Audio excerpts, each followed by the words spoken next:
জয় শ্রীকৃষ্ণ। রাধে রাধে।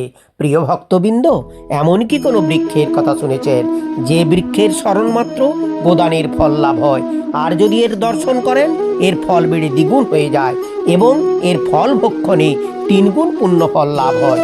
এটি এমন এক পবিত্র বৃক্ষ যার সাথে রয়েছে স্বয়ং ভগবানের সংযোগ।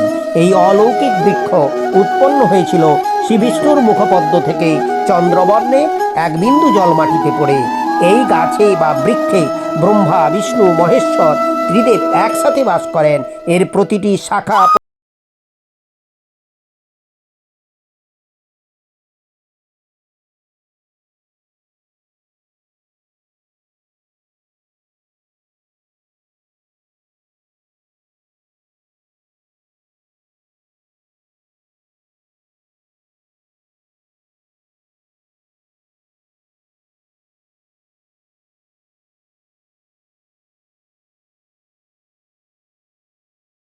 একাদশীর দিন আমলকি বৃক্ষের তলে রাত্রি জাগরণ করলে সহস্র গাভিদানের ফল লাভ হয়। বিষ্ণুলোক প্রদানকারী ও ত্রিদেবের আশীর্বাদ ধন্য সকল মনোবাসনা পূর্ণকারী ফাল্গুন মাসের শুক্লপক্ষের পরম পবিত্র আমলকি একাদশী ব্রত পালিত হবে 27 ফেব্রুয়ারি 2026 খ্রিস্টাব্দ, বাংলা 14 ফাল্গুন 1432 বঙ্গাব্দ, শুক্রবার। কারণ এই একাদশী তিথি শুরু হচ্ছে 26 ফেব্রুয়ারি 13 ফাল্গুন বৃহস্পতিবার রাত্রি 12:31 থেকে, আর শেষ হচ্ছে 14 ফাল্গুন 27 ফেব্রুয়ারি শুক্রবার রাত্রি 10:23। তাই উদয়া তিথি মেনে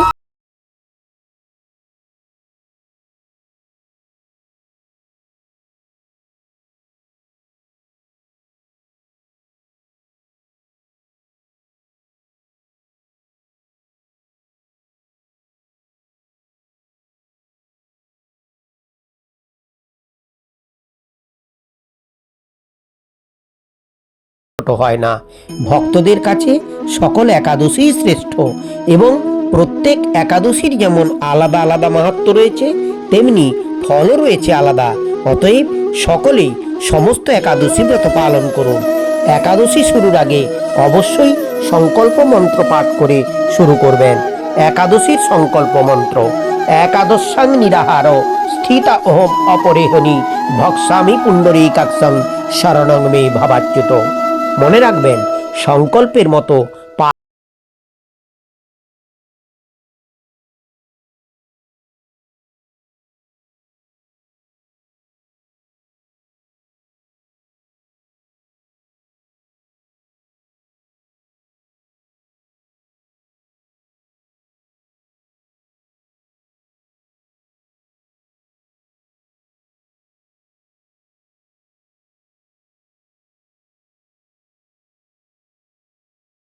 সফলভাবে এই একাদশী ব্রত পালন করতে হবে।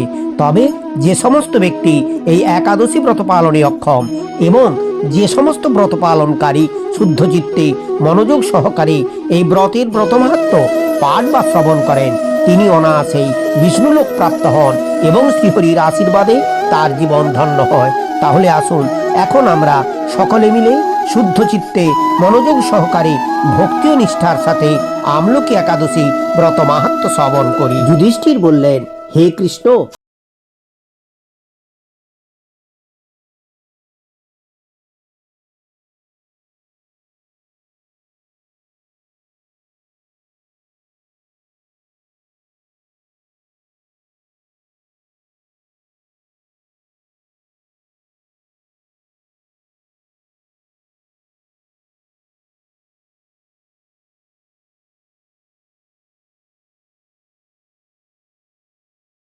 স্মরণ করলে সহস্র গাভিদানের ফল লাভ হয়। হে পাণ্ডুনন্দন, পূর্বে ব্রহ্মার রাত্রিতে দৈনন্দিন প্রলয় উপস্থিত হলে স্থাবর জঙ্গম সহ দেবতা, অসুর ও রাক্ষস সবকিছুর বিনাশ হয়। তখন ভগবান সেই কারণ সমুদ্রে অবস্থান করেন। তার মুখপদ্ম থেকে চন্দ্রবর্ণের এক বিন্দু জল ভূমিতে পড়ে। সেই জলবিন্দু থেকে একটি বিশাল আমলকি বৃক্ষ উৎপন্ন হয়। এই বৃক্ষের স্মরণ মাত্র গোদানের ফল, দর্শনে তাহার দ্বিগুণ এবং এর ফলাবক্ষণে 3 গুণ ফল লাভ হয়। এই বৃক্ষে ব্রহ্মা, বিষ্ণু ও মহেশ্বর সর্বদা অবস্থান করেন। এর প্রতিটি শাখা প্রশাখা ও পাতায় ঋষি, দেবতা ও প্রজাপতিগণ বাস করেন। এই বৃক্ষকে সমস্ত বৃক্ষের আদি বৃক্ষ বলা হয়। তা পরম বৈষ্ণব রূপে বিখ্যাত। অতএব এই শ্রেষ্ঠ ব্রত সকলেরই পালনীয়। এখন এই ব্রতের একটি অদ্ভুত ইতিহাস আপনার কাছে বর্ণনা করছি। প্রাচীনকালে বৈদিশ নামে এক প্রসিদ্ধ নগর ছিল। এই নগরে চৈত্ররথ নামে এক রাজা রাজত্ব করতেন। চন্দ্রবংশীয় পাশবিন্দুক রাজার পুত্র রূপে তিনি জন্মগ্রহণ করেন। তিনি অত্যন্ত শক্তিমান ও ঐশ্বর্যশালী ছিলেন। শাস্ত্রজ্ঞানেও তিনি ছিলেন সুনিপুণ। তার রাজ্যের সর্বত্রই মনোরম আনন্দপূর্ণ এক দিব্য পরিবেশ লক্ষ্য করা যেত। প্রজারা ছিলেন বিষ্ণু ভক্তিপরায়ণ, সকলেই একাদশী ব্রত পালন করতেন। তার রাজ্যে কোনো অভাব অমঙ্গল ছিল না। এইভাবে প্রজাদের নিয়ে রাজা চৈত্ররথ সুখে দিন যাপন করতে থাকেন। এক সময় ফাল্গুনী শুক্লপক্ষের দ্বাদশী যুক্তা আমলকি একাদশী তিথি সমাগত হওয়ায় রাজ্যের সকলেই এই ব্রত পালনের সংকল্প করলেন। ওই দিন প্রাতঃস্নানের পর প্রজাদের নিয়ে রাজা ভগবান শ্রী বিষ্ণুর মন্দিরে যান। সেখানে সুবাসিত জলপূর্ণ কলস, ছত্র, বস্ত্র, পাদুকা, পঞ্চরত্ন ইত্যাদি দিয়ে সাজিয়ে স্থাপন করেন। তারপর ধূপ দীপ দিয়ে যত্ন সহকারে মুনি ঋষিদের দ্বারা শ্রী পরশুরাম মূর্তি সমন্বিত আমলকির পূজা করেন। হে পরশুরাম, হে রেণুকার সুখবর্ধক, হে ধাত্রী, হে পাপনাশিনী আমলকি, তোমাকে প্রণাম। আমার অর্ঘ্যজল গ্রহণ করো। এইভাবে দিনে যথাবিধি পূজা, স্তবতুতি, নৃত্যগীত করে রাজা ভক্তি করে সেই বিষ্ণু মন্দিরে রাত্রি জাগরণ করতে লাগলেন। এমন সময় দৈবযোগে একটি ব্যাধ সেখানে উপস্থিত।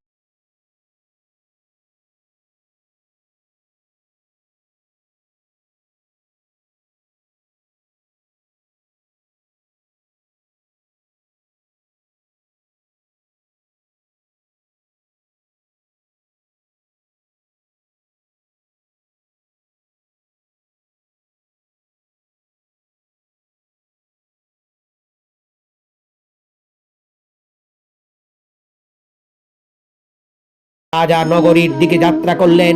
সেই ব্যাধ তার গৃহে ফিরে এলো। এরপর এক সময় ব্যাধের মৃত্যু হলো। একাদশীতে রাত্রি জাগরণ ব্রত প্রভাবে সেই ব্যাধ পরবর্তী জন্মে এক রাজ্যের অধীশ্বর রূপে নিযুক্ত হলো। জয়ন্তী নামে এক নগরী ছিল। সেখানে বিদুরথ নামে এক রাজা বাস করতেন। ওই ব্যাধ বিদুরথ রাজার মহাবলী পুত্র রূপে জন্মগ্রহণ করেন। তার নাম হয় বসুরথ। 1,00,000 গ্রামের অধিপতি।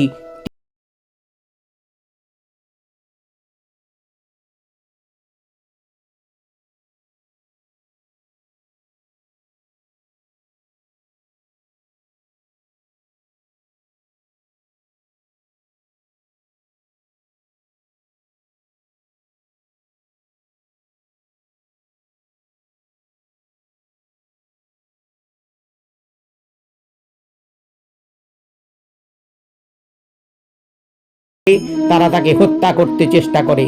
পূর্বেই রাজা আমাদের পিতা, মাতা, পুত্র, পৌত্র সবাইকে মেরে ফেলেছে, আমাদের ঘরছাড়া করেছে। এই রকম বলতে বলতে ম্লেচ্ছরা রাজাকে হত্যা করতে উদ্যত হয়। তারা বিভিন্ন অস্ত্র শস্ত্রই তাকে আঘাত করতে থাকে, কিন্তু আশ্চর্যের বিষয় তাদের সকল প্রচেষ্টা ব্যর্থ হয়। রাজার কোনো ক্ষতি তারা সাধন করতে পারেনি। তখন রাজার শরীর থেকে নানা অলঙ্কারে বিভূষিতা এক পরমা সুন্দরী স্ত্রী মূর্তি আবির্ভূত।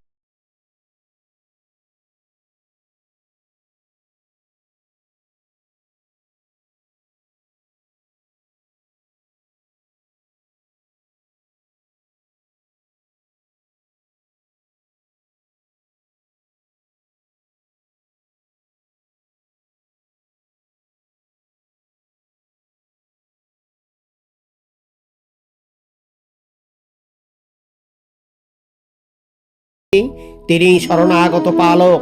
দৈববাণী শুনে তিনি ভক্তিযুক্ত চিত্রে গৃহে ফিরে এলেন। তারপর প্রজাসহ মহাসুখে ইন্দ্রের মতো নিষ্কণ্টক রাজ্য ভোগ করতে লাগলেন। বশিষ্ঠ বললেন, হে রাজন, যে মানুষ এই পরমোত্তম আমলকি একাদশী ব্রত পালন করেন তিনি নিঃসন্দেহে বিষ্ণুলোক প্রাপ্ত হন।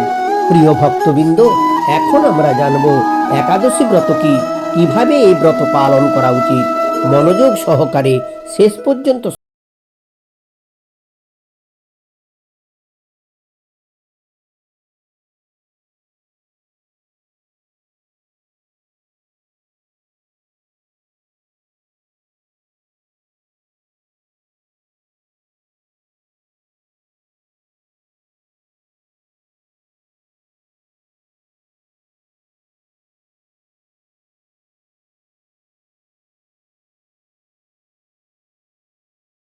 পালন করলে অনেক ভালো ফল লাভ করতে পারেন।